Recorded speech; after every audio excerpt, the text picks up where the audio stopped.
So no doubt expectations were super high for Spider-Man 2. The previous main entry, Spider-Man for the PS4, launched on September 7th of 2018, and after 5 years, many of us were hoping to see fundamental seismic changes to the Spider-Man formula, or at the very least some fresh ideas to make this game feel truly distinct. And without a doubt, Insomniac is one of the greatest studios working today. Pretty much everything they touch turns to gold, so I was pretty confident that this was going to turn out good. However, a studio like Insomniac is not aiming for a good game. They want to have a masterpiece. They want to get that 10 out of 10 IGN score, but surprisingly, reviews have ended up surprisingly mixed from outlets such as IGN or even independent reviewers over on YouTube and Twitch and everywhere else. The general consensus seems to be that Spider-Man on PS5 is an incredibly safe sequel, so much so that they don't take any real risks. Everything that is here was expected or showcased in the trailers before the game launched. However, I did not get to review the game before it launched. I was busy on vacation and buying a house. Shout out to all of you for making this possible. So I started playing the game when everybody else started playing on launch day. And over this past weekend, I have finished the game and I have some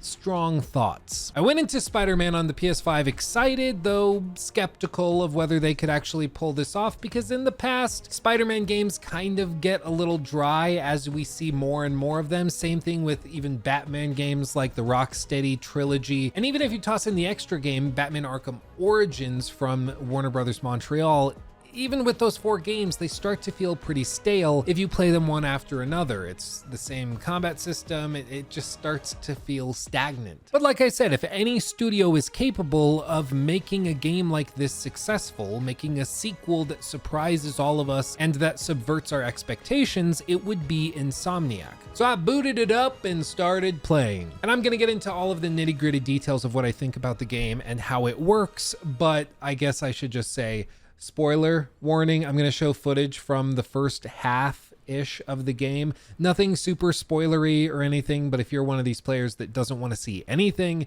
I guess be warned, this video on Spider-Man 2 on the PS5 is going to have footage from it, so I guess proceed with caution. But with that said, let's just get into it. From the moment you boot up the game, it's very clear that this is a true current generation game. This was not developed for the PlayStation 4. It's not a cross-generation title. This was built with the PS5 in mind. Everything from the load times to the graphical fidelity to the fact that it can manage 4K 60 pretty comfortably, all is a testament to the incredible technical work over at Insomniac. Graphically, the game is stunning, it runs pretty smoothly, with a couple of exceptions that we'll get to here in just a little bit. But all told, first impressions are important with games like this, and they really nailed it, especially with the intro sequence with Sandman being really epic and huge in scope and scale. It's effectively a boss encounter that takes place across the entire city, which I can't think of another game that has done that, where the boss fight that starts the game is literally the biggest one in the entire history of the game series. Like, it's crazy. Over the next handful of hours, you get acclimated to the structure of Spider-Man 2, which is much different than the last game. Instead of playing just as Peter or just as Miles, you're swapping between the two to complete challenges or missions that are specific to each of them. This is reminiscent of something like Assassin's Creed Syndicate or even GTA 5. They also designed it in a way so you can freely swap between the two characters at will. However, I didn't really find myself doing that, mainly because traversal with both of the Spider-Men is pretty much identical. Yes, visually things will be a little bit different, but in terms of the core mechanics of traversal, it's the same. So I never felt like swapping to Miles to traverse the city to get to the next objective marker when Peter will do just fine, since after all, they share most of the same abilities within movement. They do grow more and more distinct as playtime increases, with all sorts of different combat abilities, perks to unlock, combos with certain gadgets, and so on. The dual finishers are also badass, and again remind me of those sequences back with Batman Arkham Knight, where you're working with Catwoman for those dual finishers in those Riddler challenges. And again, no specific spoilers, but there are many times when you'll be paired up with other characters to take on combat challenges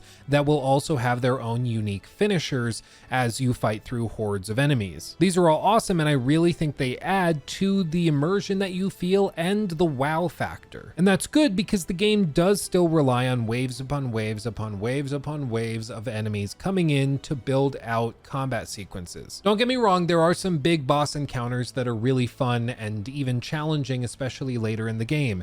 However, there are many occasions where you're just gonna fight 3, 4, 5 waves of enemies, just grunts that come along, and it doesn't often even feel fair or like it makes sense within the story. It just feels like they're trying to make this encounter last 5 minutes instead of the 30 seconds it would have lasted if you had just gotten through the first wave.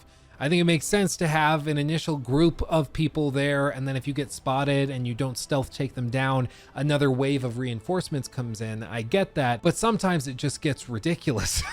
And speaking of stealth and things being ridiculous, they do still have many stealth missions here. There are some cool additions, such as being able to cast your own web walking wire, basically, to cross over arenas and take people down stealthily that way. This again is very reminiscent of the rope caster within the Arkham games. However, every single one of these stealth sequences was spoiled for me because of how brain dead the AI is. Listen, I know this is not a stealth game, so I shouldn't expect like brilliant AI, but I think one of the reasons Insomniac has gotten away with really bad AI in these games is because typically you're just swinging in and punching everybody pretty quickly. You might do a couple of takedowns here and there with people that are mostly stationary. You can distract them, shoot a web over there, make some sound, and then take down the guy standing next to him.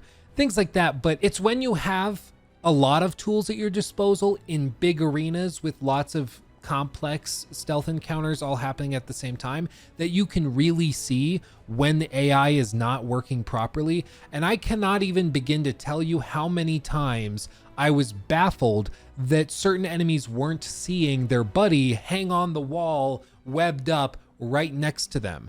I mean, seriously, it's like all of the enemies in this game are wearing like visors that go down halfway down their head, and they can't see anything above eye level, even sometimes below eye level. This encounter is a great example. I've gone around and spent all this time stringing up all these people you see hanging from the rafters all over this arena, and the last people are up here on a raised platform.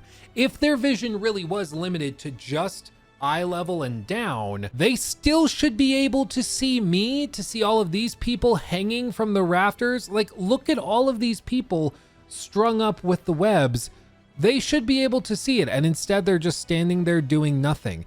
It's moments like these that just tear me out of any sense of immersion I may have felt while stealthing around, and frankly, it's really disappointing to see the lackluster AI that was present in the last game remain here. When you're just swinging up and punching people, it's not that noticeable, but when you're stealthing, it's painfully obvious that these enemies are brain dead, and it really spoils the stealth sequences, which is a bummer. What's also a bummer is that for whatever reason, the day one patch that they sent out seems to have introduced a lot of bugs to the game. Like I said, I've spoken to a lot of reviewers who played the game during the review period, and they didn't have any of these bugs, but this is one I encountered, which is particularly egregious. I mean, the whole sections of buildings aren't loading in. This whole building itself isn't loading in. And you'll see in just a moment as I swing around, eventually the game just crashes and I can't do anything about it. It's really, really strange. And I had this happen on multiple occasions.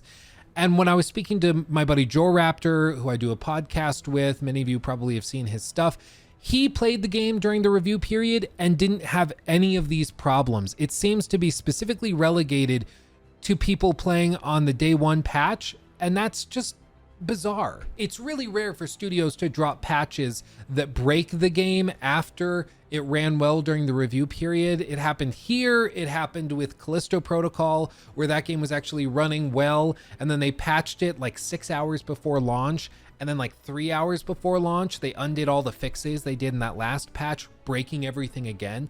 So it's rare, but it does happen. And unfortunately, in this case, it seems that they have introduced a whole new suite of issues with this day one patch. Luckily, because they were fixed before, hopefully that means that they're going to be quick to fix now.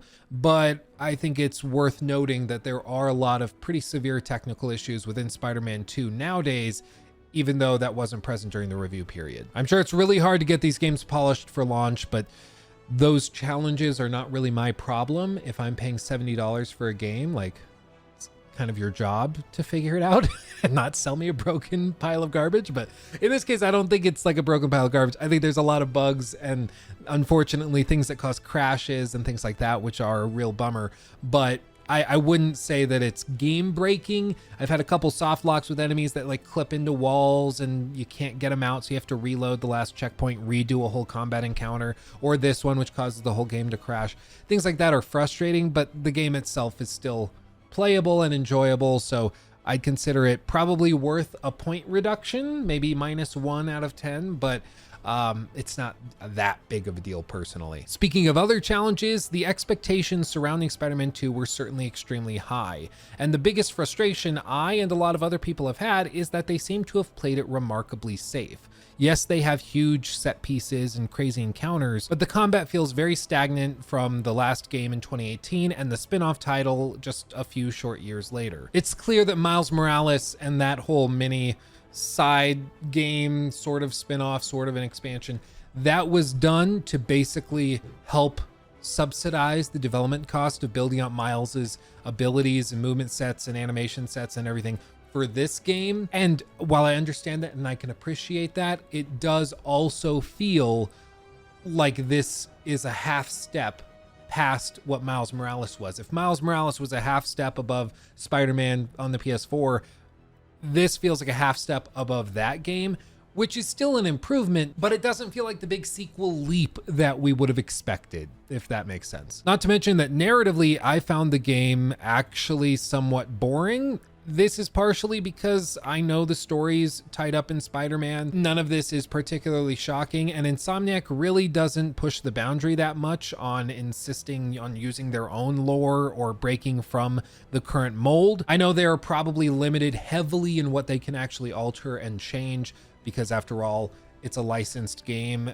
I know it's part of Sony and they have rights to it, but there are still limitations on what you can do with Spider-Man, even if you work within the company. And so I know that it wasn't just up to them to have free reign and do whatever the hell they wanted to do, but still, it was a little underwhelming to me narratively that everything kind of followed along with what you would have expected would happen. I also found the pacing of certain encounters to be all over the place. At times during the game, you'll have an hour of nonstop action, and then you'll have another few hours of mindless monotony, followed by another exhausting hour and a half of action. Furthermore, some of these action sequences can take about an hour with each character, so you'll be playing as Peter for an extended period of time, and then swap back to Miles, and it'll feel somewhat jarring because you are trying to remember where you were in Miles's own story that's separate from Peter's, though certainly intertwined, and it can lead to more headaches and frustrations than you would have thought. But speaking of frustrations, my biggest